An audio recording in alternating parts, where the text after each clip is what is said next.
Bonsoir à tous. À suivre dans cette édition du journal, éliminer les pratiques culturelles et sociales néfastes affectant les enfants, notre responsabilité collective. C'est sur ce thème que se célèbre ce 16 juin la 23e édition de la Journée de l'enfant africain. Une journée marquée par la tenue à Yaoundé d'une session du Parlement des enfants alors qu'on compte un peu plus de 3000 enfants qui vivent dans la rue à Garoua. Et puis en sport, pas de victoire pour les Lions indomptables du Cameroun. La sélection nationale de football a fait jeu égal avec les Léopards de la République démocratique du Congo à Kinshasa cet après-midi. Voilà pour les titres. Une fois de plus, bonsoir à tous et bienvenue à ce journal, mesdames et messieurs. Journée de l'enfant africain, carton rouge contre les violences faites aux enfants. Les 180 députés juniors venus des 10 régions du pays et issus des différentes catégories sociales prescrivent des sanctions sévères contre les auteurs des pratiques néfastes affectant l'enfant. C'est l'une des résolutions prises ce dimanche 16 juin 2013 au Parlement lors de la célébration de la 23e journée de l'enfant africain. Le film de l'événement avec Sadou Mamoudou, Florent Payot, Marcel Vondaba et le récit de Bintou Akouma. La 15e session du Parlement des enfants qui s'est tenue ce dimanche 16 juin à l'hémicycle de Ngouaïkile à Yaoundé était l'occasion de marquer un temps d'arrêt pour faire le point sur les différentes formes de violence faites aux enfants et prendre des mesures concertées pour les éradiquer. Les questions qui ont retenu mon attention, il y avait la question à l'endroit du ministre de la Santé qui était par rapport aux mutilations génitales féminines. Et il y a aussi la question par rapport qui était destinée au ministre des Affaires sociales, à savoir qui avait un rapport avec l'abandon des enfants. Le président de l'Assemblée nationale, optimiste, opte pour la sensibilisation des familles, parents et des communautés. Plus sévère encore, les députés juniors ont retenu comme recommandation l'introduction des sanctions dans le code pénal à l'endroit des auteurs des pratiques malsaines. Les jeunes femmes qui abandonnent les enfants doivent être sanctionnées, soit à 10 ans de prison, ou 5 ans de prison, ou 1 mois ou 2. Après, eux récupèrent les enfants en attendant que leur mère sorte de prison. Auparavant, les députés juniors se sont exprimés sur les sujets de l'heure à travers le jeu des questions-réponses adressées aux membres du gouvernement. Et la journée de l'enfant africain organisée chaque année en souvenir d'une marche pour leurs droits par le pouvoir, le 16 juin. Le Cameroun 16 juin reste du monde de la communauté africaine pour la célébration de cette 23e édition qui a pour thème éliminer les pratiques sociales, culturelles néfastes affectant les enfants, notre responsabilité collective. À Douala, la cérémonie s'est déroulée sous le regard bienveillant du secrétaire général de la région du littoral, Jean-Jacques Ondoa, Donald Anouzoua. La cruauté des faits, restée gravée dans la mémoire de l'humanité entière et du peuple africain en particulier, est une fois par an marquée d'un temps d'arrêt favorable à la réflexion. D'où l'institution le 16 juin 1991 de la journée de l'enfant africain, en souvenir du massacre de centaines d'enfants lors d'une marche pour leurs droits à Soweto en Afrique du Sud par le pouvoir de l'apartheid le 16 juin 1976. Le Cameroun, loin d'être en marge de la politique relative à la protection des droits de l'enfant, se joint chaque année au reste de la communauté africaine pour commémorer les événements de Soweto et célébrer le courage de l'enfant africain, à qui il est donné libre cours de revendiquer ses droits. Ce que nous avons posé au gouverneur sont les problèmes comme le repassage des seins chez les filles. Surtout, nous remarquons cela au Grand Nord. Nous avons aussi posé les problèmes comme la stigmatisation des albinos, les mendiants. On envoie certains enfants aller mendier, surtout dans les écoles coraniques, les enfants qui fréquentent dans les écoles coraniques. Et nous comptons aussi beaucoup d'autres dont nous n'avons pas aussi cité. Outre les activités ludiques organisées autour de cette célébration, les autorités en charge des affaires sociales n'ont pas fait abstraction du message adressé aux célébrés. Merci d'abord tous les enfants du Vouri parce qu'ils ont fait des choses formidables aujourd'hui. Et le message que je leur apporte, c'est de se mobiliser autour des parents pour que nous combattons les pratiques néfastes à leur endroit. Eux aussi doivent être des parties prenantes. Il est donc impératif, et suivant le thème retenu cette année, d'éliminer les pratiques sociales, culturelles néfastes affectant les enfants, une responsabilité collective. Autre chose à présent, Camer Foundation Award, édition Futso Victor 2012.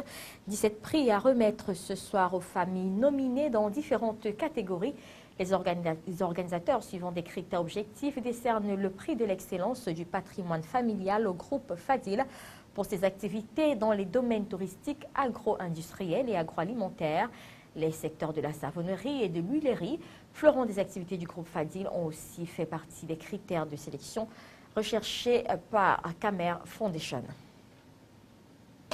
À l'éducation à présent, c'est déjà le départ en vacances dans les établissements primaires et même secondaires.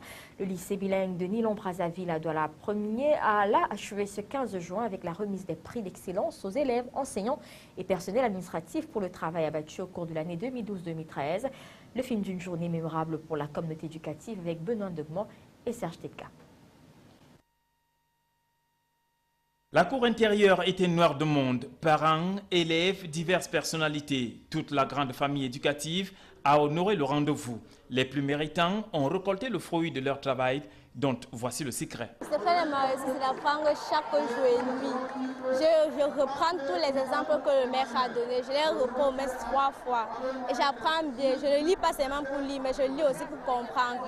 À cet effort personnel s'ajoute la contribution de l'entourage. Pour accompagner au grand à la maison, tout le conseil que je lui donne, ce n'est que le travail. Des efforts qui méritent bien d'être récompensés à leur juste valeur, avec à la clé des innovations. Cette spécificité pour amener tous les parents ici présents à déjà cultiver le sens de l'effort et le sens de l'excellence à leurs enfants qui sont tout petits, qui sont encore à la maison et qui n'ont pas encore atteint le seuil du lycée. Dans cette fête des récoltes, les enseignants n'ont pas été oubliés.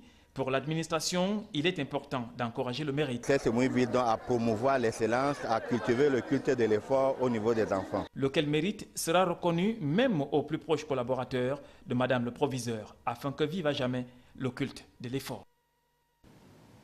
Et parlons toujours de départ en vacances et d'excellence scolaire, mais cette fois dans la région de l'extrême nord avec les meilleurs élèves du lycée qui ont reçu des primes constituées des fournitures scolaires. La cérémonie s'est déroulée au campus du lycée ce samedi en présence du sous-préfet de l'arrondissement de Marois 3e avec à ses côtés le délégué départemental des enseignements secondaires du Diamaré. Livres, cahiers et autres fournitures scolaires, tout était réuni pour une prochaine rentrée scolaire réussie.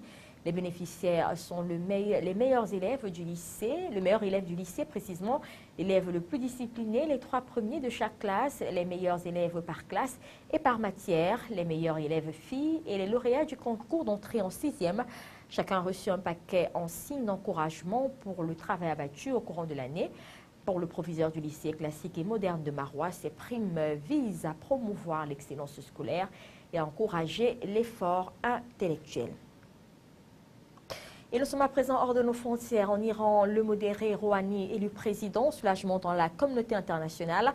En Turquie, Erdogan rassemble ses partisans après une nuit agitée et l'évacuation en force du parc Gezi. Et puis en France, Stéphane Richard maintenu à la tête d'Orange selon le JDD et Le Monde. Voilà l'information qui sera développée par l'agence France Presse. Soulagement au sein de la communauté internationale après l'élection en Iran du modéré Hassan Rouhani à la tête de l'État. M. Rouhani a obtenu 50,68% au premier tour face à 5 candidats conservateurs. Un succès électoral qui suscite beaucoup d'espoir chez les Occidentaux, notamment sur le dossier nucléaire. Erdogan réunit ses partisans dimanche à Istanbul après le coup de force de la nuit dernière. Le Premier ministre turc a fait évacuer de force le parc Gezi qui abritait le dernier carré des manifestants. Les contestataires, eux, se sont promis de revenir, laissant présager une nouvelle journée de violence. Stéphane Richard va être maintenu à la tête de l'opérateur Orange lors du conseil d'administration de lundi. C'est ce qu'affirme le JDD et le site internet du Monde. L'État aurait en effet arrêté sa décision en faveur de M. Richard après de nombreuses discussions. Stéphane Richard a été mis en examen mercredi dans l'affaire Tapi Crédit Lyonnais.